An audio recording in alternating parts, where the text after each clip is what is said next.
여러분 안녕하십니까? 오늘은 민법 16강 무효와 취소에 관해서 공부를 해보도록 하겠습니다. 무효와 취소도 굉장히 중요한 파트인데요. 자, 우리가 이 무효와 취소에 대해서 공부를 하는 데 있어서 핵심을 잘 잡아야 되고요. 어, 저희 강의를 3회 정도 경청하면서 핵심을 잘 잡도록 부탁을 합니다. 하루에 만약에 15시간을 공부를 해서 열심히 하면 저는 2주 만에 합격을 했지만 여러분께서 2주 또는 3주 아니면 한 달 아니면 3개월 금년 10월까지 그 도전을 해볼 수 있을 것입니다. 자, 공부하는 방법이 중요하다고 말씀드렸는데요. 무효와 취소에 대해서 전반적인 것을 중요한 핵심들을 그리고 법률 용어에 대해서 공부를 해보도록 하겠습니다. 무효와 취소는 세 가지 추인, 전환, 효과, 법정 추인 이 세 가지로 기억을 하시면 되겠습니다.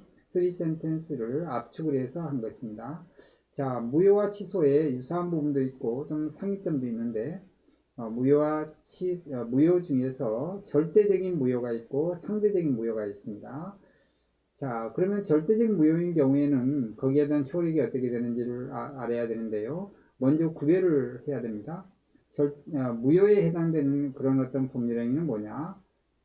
의사 무능력 법률행위가 있고, 비진의 의사표시가 있고, 반사회 질서의 법률행위, 강행 규정을 위반한 법률행위, 불공정한 법률행위, 목적 불능의 법률행위, 이걸 원시적 불능이라고 그랬죠. 그리고 통정 허위 표시. 자, 이건 다 무효의 사유에 해당되는 법률행위라고 볼 수 있는데요. 여기서 절대적인 무효는 의사무능력자 법률행위, 절대적 무효입니다. 그리고 목적 불능, 원시적 불능, 이것도 마찬가지고, 반사회 질서의 법률행위, 그리고 강행 규정을 위반한 법률행위, 자, 그리고 불공정한 법률행위, 이건 절대적 무효이기 때문에 추인을 할 수 없다. 추인을 해도 소용없다. 그 얘기입니다. 그런데 절대적인 무효 말고 상대적인 무효가 있는데 거기에는 비진의 의사표시와 통정의 표시가 있습니다. 자, 무효에 대해서 설명을 좀 보충을 하면, 자, 법률행위가 이렇게 있습니다. 이 법률행위를 가분을 할 수가 있고 불가분할 수 있습니다. 불가분하게 되면 이 무효가 가분을 했을 때 왼쪽이 무효고 오른쪽은 유효가 될 수 있습니다. 가분하면. 그래서 나중에 추인을 하게 되면 이 무효진 가분에서 일부분을 추인을 할 수가 있습니다. 그러면 새로운 법률 행위를 하는 것으로 간주를 해서 효력을 가질 수가 있는 것입니다. 이렇게 가분할 수 있는 게 있고 불가분하는 게 있습니다. 그래서 일부 무효가 되는 경우가 있고, 가분하면 일부 무효가 되고 하나는 유효가 될 수 있습니다. 하나는 무효가 될 수 있고 분리할 수 있다는 겁니다. 전체를 통으로 같이 봐서 무효가 되는 경우가 있습니다. 자, 그러면 이 절대적인 무효는 이건 추인을 할 수가 없다 그 얘기고, 비진의 의사표시나 통정의 표시는 이건 상대적 무효가 되기 때문에 추인을 할 수가 있습니다. 추인을 하게 되면 소급효가 없다는 사실을 알아야 됩니다.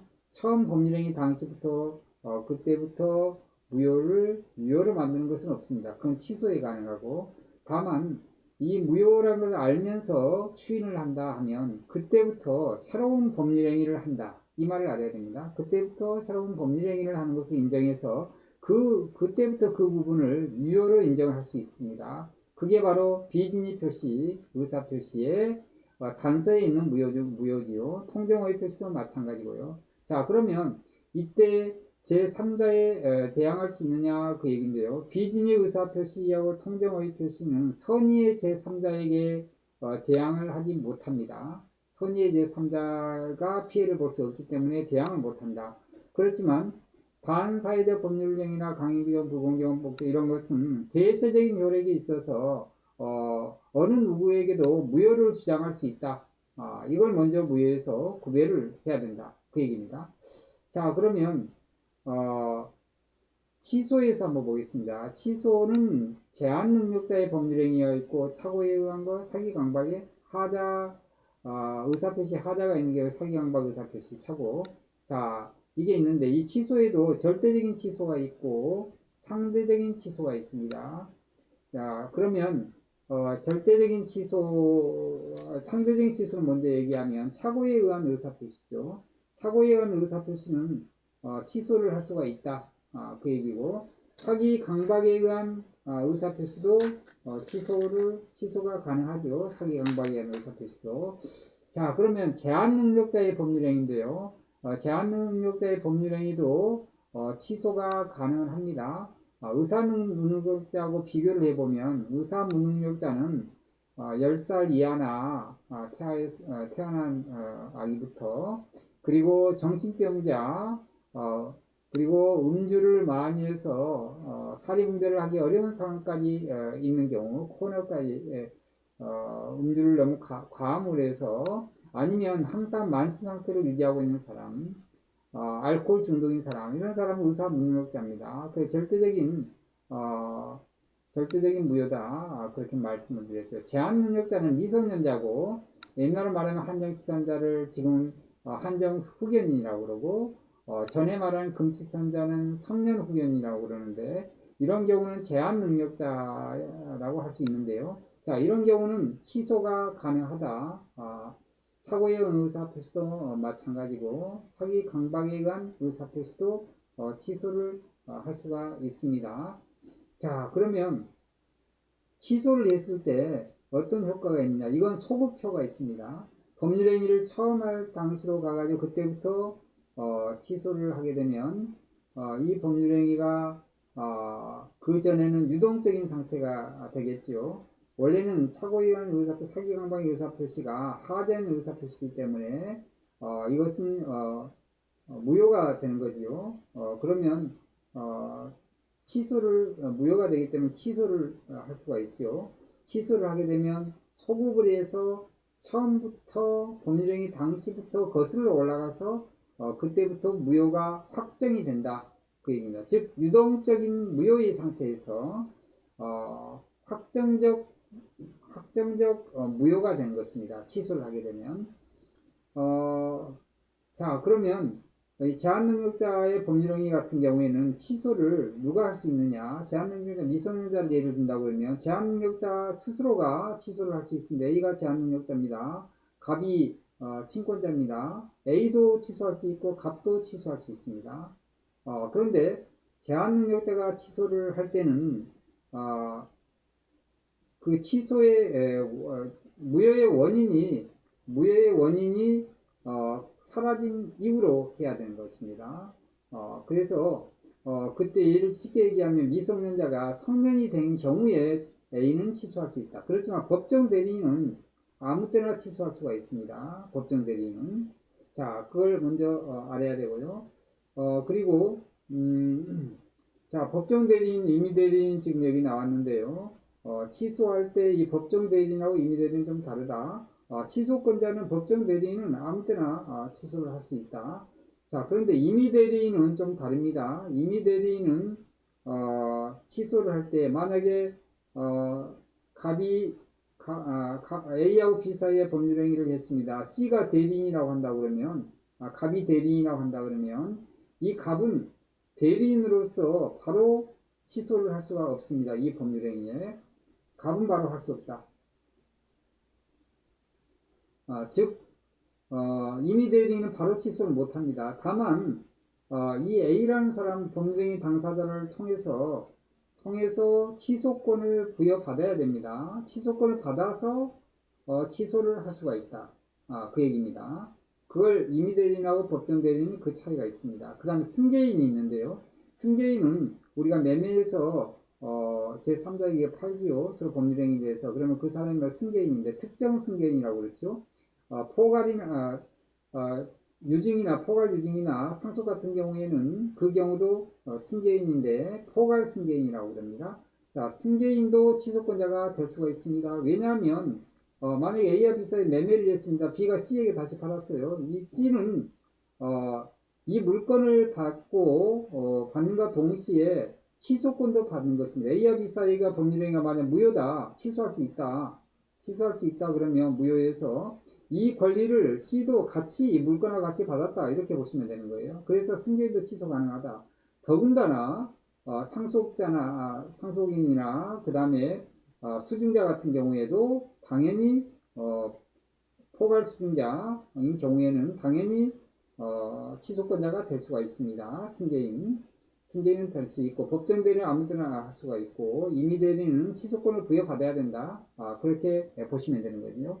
자, 그러면 법률에 이제 효과가 있는데 무효를 하게 되면 무효로 인해서 추인을 하지 않으면 절대적인 무효가 됐든 상대적인 무효가 됐든 무효를 추인하지 않으면 절대적 무효는 아예 추인할 수 없죠. 상대적 무효는 추인할 수 있는데 하지 않으면 이게 특히 상대적인 무효인 경우에는 추인을 하지 않으면 확정적인 무효가 되는 것입니다. 이건 둘 다 확정적인 무효가 되는데 이 절대적인 무효는 처음부터 확정적인 무효라고 말할 수가 있습니다. 처음부터 이건 원시적분까지 확정적 무효가 되는 것입니다.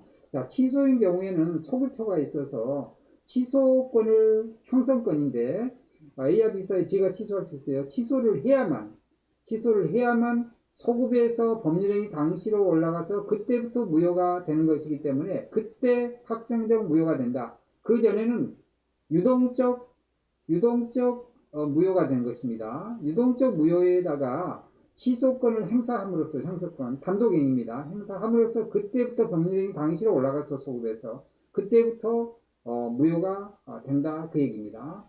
처음부터 되는 게 아닙니다.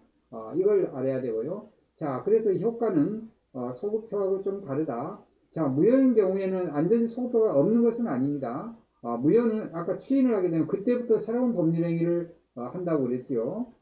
그렇지만 소급표가 있는 경우도 있습니다. 예를 들면 A가 갑의 토지를 가지고 장난을 했습니다. 자기 물건이 아니에요. 그런데 B한테 부동산 매매를 한다고 그렇게 얘기를 합니다. 부동산 매매, 지금 매매의 경우에 특정한 지금 매매의 경우에 해당이 되는데 A가 남의 권리, 실제 권리가 없는데 갑의 권리를 가지고 있는 양, 그리고 갑의 토지를 가지고 장난을 친 겁니다. B에게 매매를 했습니다. 그랬을 때 이건 무효가 되는 거죠. 갑이 봤을 때 안전이 나중에 알게 되면 무효가 되지만 내 토지를 누가 팔았다면 무효가 되지만 그렇지만 이때 무효인 법률행위라도 갑이 추인을 한다. 그럼 이 법률행위는 처음부터 A와 B 사이의 법률행위 당시부터 올라가기 때문에 이때는 소급표가 있다.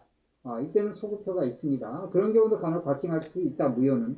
취소는 항상 소급표가 발생하는 것입니다. 그 차이가 있습니다. 자, 그 다음에 무효행위의 전환의 경우가 있습니다. 그것은 A와 B 사이에 예를 들면 1번하고 2번인 경우를 한번 보겠습니다. 자, 1번에 법률행위가 있고 2번에 법률행위가 있어요. 자, 1번이 만약에 무효라는 사실을 알았으면 2번이 유효한 것이라 하면 1번이 무효면 이 법률행위를 하지 않았고 2번을 의혹했다고 하는데 2번에 법률행위를 했을 거다. 즉 유효한 법률행위를 했을 거다 했을 때 이것을 인정을 해서 이 법률행위를 무효가 되는 이것을 이쪽으로 전환을 시켜주는 거예요. 이것을 무효행위 전환이라고 합니다. 예를 들면 지상권 설정 계약이 무효가 됐어요. 그런데 토지 임대차 계약은 유효하게 될 수가 있죠. 그런 경우를 바로 무효행위의 전환이다. 이렇게 얘기를 하는 것입니다.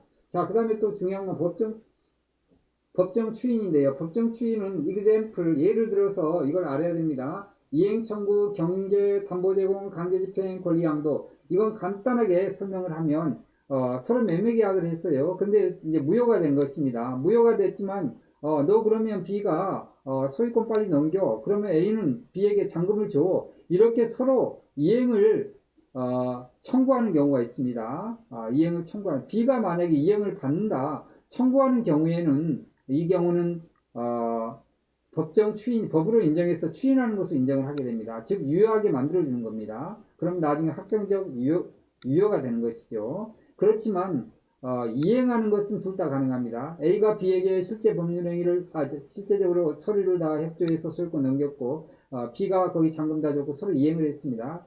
이렇게 되면 이행하는 경우는 양쪽 다 할 수 있는데 그런 경우는 추인한 것을 인정한다. 이게 바로 법정 추인이다. 그 얘기입니다. 그렇게 인정을 합니다. 청구는 그렇지 않다.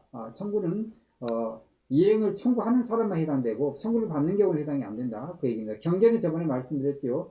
목적이 바뀌는 거고 채권자, 채무자 다 바뀌는 게 경계입니다. 그래서 이 경계 행위를 했다 그러면 실제 무효인 경우에 채권자를 바꾸거나 채무자를 바꿨다 그러면 그걸 인정을 했다는 얘기죠. 유효한 것을 인정을 했습니다. 의혹을 했습니다. 그렇기 때문에 이 경계도 군대에서 보초 쓰는 경계가 아닙니다. 저번에 말씀하신 이 경계도 결국 법정 추인에 해당된다. 그 얘기입니다. 법정 추인입니다. 담보 제공을 했다. 담보 제공은 손해가 되는 거죠. 그것까지 제공할 정도면 이건 추인을 한 겁니다. 왜냐하면 그걸 유효한 법률행위를 하기 위해서 유효한 법률행위는 플러스가 되는 거죠. 담보 제공 마이너스죠. 그 마이너스를 했다는 것은 이 플러스를 의혹을 했기 때문에 하는 거예요. 그 법정 추인이에요. 강제 집행 할 수 있습니다. 왜냐하면 함으로써 거기에 뭔가 이득이 있는 거죠. 그 채권을 집행을 해서 나중에 그 채권을 다시 이걸 해소할 수가 있기 때문에 그러면 결국 이 법률행위를 인정을 한 게 되기 때문에 이것도 법정 추인이다. 권리 양도까지 했다. 취소할 수 있는 그런 법률행위로부터 나온 그 권리를 양도를 했다. 그러면 이것도 인정을 한 겁니다. 그 유효한 것을 의혹해서 그래서 이건 추인한 거라고 봐야 됩니다. 이행청구, 경계, 담보제공, 강제집행, 권리양도 이것은 법정 추인이다. 이건 암기를 해야 되는 부분입니다. 그렇게 이해를 하시면 되겠습니다. 자, 그래서 이것은 법정 추인이다. 그렇게 아시면 되고, 자, 오늘 학습은 다시 그리고 하나 부당이득 반환이 좀 빠졌는데요. 부당이득 취소를 하게 되면 이게 소급 효과가 있기 때문에 원상 처음 법률행위 당시로 다시 소급해서 원상 회복을 해야 됩니다. 만약에 A가 부당이득을 취했다 그러면 B는 부당이득 반환 청구를 할 수가 있는 것입니다. 소유권이 넘어갔다 그러면 C가 이 취소권을 행사했다면 소유권이 넘어갔다 그러면 C는 다시 소유권 돌려주고 B는 다시 말소 청구권을 행사할 수가 있습니다. 지금 말소 청구권, 그다음 부당이득 반환 이런 것은 취소에 있어서 소급효가 있기 때문에 다시 원 상태로 돌리는 것이다. 이렇게 보시면 되는 것입니다.